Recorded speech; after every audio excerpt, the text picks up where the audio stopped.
during the trip, have you noticed some of the Islamic artifacts or symbols or something which, for example, hearing the call for prayer, seeing the mosques, if you've listened, like what was the reaction, like to the recitation of Quran, or the prayers, the prayers that you've seen, observed. Can you tell us about your feelings for them? Hearing the call to prayer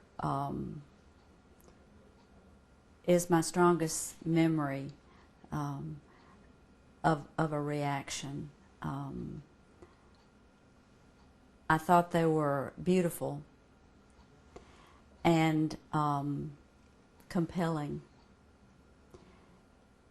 Calls to attention, to attend to God and attend to spiritual life. And I thought they were very beautiful. I have a music background. I've studied music all my life, and in fact that was my major in university. And I think the music of Turkey is particularly beautiful.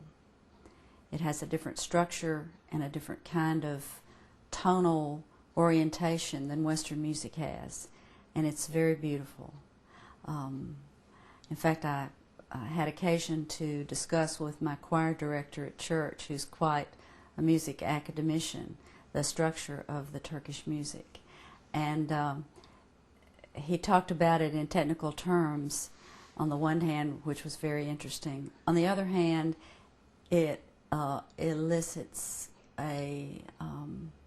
quite an emotional effect that I thought was very beautiful. In particular, the instruments, the ney, the Turkish flute, which I find very moving and beautiful. And I bought some CDs while I was in Turkey and have enjoyed listening to Turkish music again. And also the music of the whirling dervishes. That's also religious music of a different faith than mine, and yet when I listen to it, I find it to be a very devotional experience. We're going to move into Quran, which is the... which I know very little about. You can just express okay. whatever you know. I'm getting pretty esoteric here because I don't have that much knowledge. No, these are the last questions. Okay. So in Quran and the hadith, the sayings and deeds of Prophet Muhammad, the collection of hadith, if you're familiar. Prophet Jesus, peace be upon him, and Mary, may God bless her, do you know that they're mentioned extensively, and how do you think that's in a sense of religious tolerance? I learned that Jesus is considered one of the great prophets in Islam, and his mother Mary is a very revered and honored person. And in fact, I believe there's more written about Mary in the Quran than we find in our Bible. While we were in Turkey, we visited a place where Mary is believed to have retired. And I was very touched by the pilgrims who came to visit there and pay homage to Mary. When I first heard about this, I was astonished. I had no idea that Jesus and Mary were part of Islam, but it's true. And they are respected and honored as such.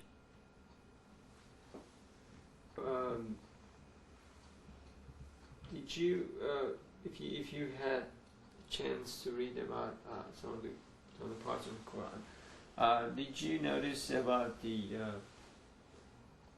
verses about people of the book mentioning the other the other monotheistic, especially monotheistic religions, the Jews and the Christians? Do you have any? I have heard that the Prophet Muhammad instructed his followers to respect Christians and Jews and people who believed in God and worshipped God.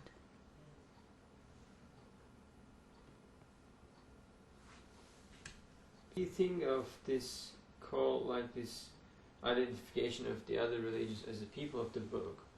In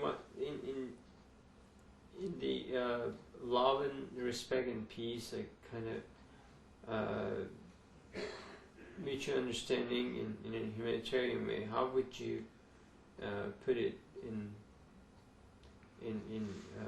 the religious understanding? Sort of in the same manner. You mean as it relates to the Quran? I'm sorry, I'm... Yeah, well, this was similar to the previous question, so we can just Okay, skip this. all right. So the last question about Quran, like, which is really important in a sense, like to know is a non-Muslim view, and this is why I guess probably this is put here to be asked. Like they're curious about your knowledge, for example, about Islam's main basics, and really take it as a real benefit in terms of if you've encountered, if you're kind of somehow known, read and stuff, they would like to hear that and sort of have an understanding. So if you mean know have? Oh, I'm sorry. Go ahead. If you know, like, can you say some more about what's your knowledge or understanding as a non-Muslim view of the Holy Book of Islam? As I understand it, there is one God, and Muhammad is his messenger. And that is basically the message of the Quran. Okay, so that was it. I've read bits and pieces of it, but I'm sorry, I'm not very knowledgeable. Yeah, that's fine. But what the excerpts from the Quran that I have read are very much in line with the teachings of Christ.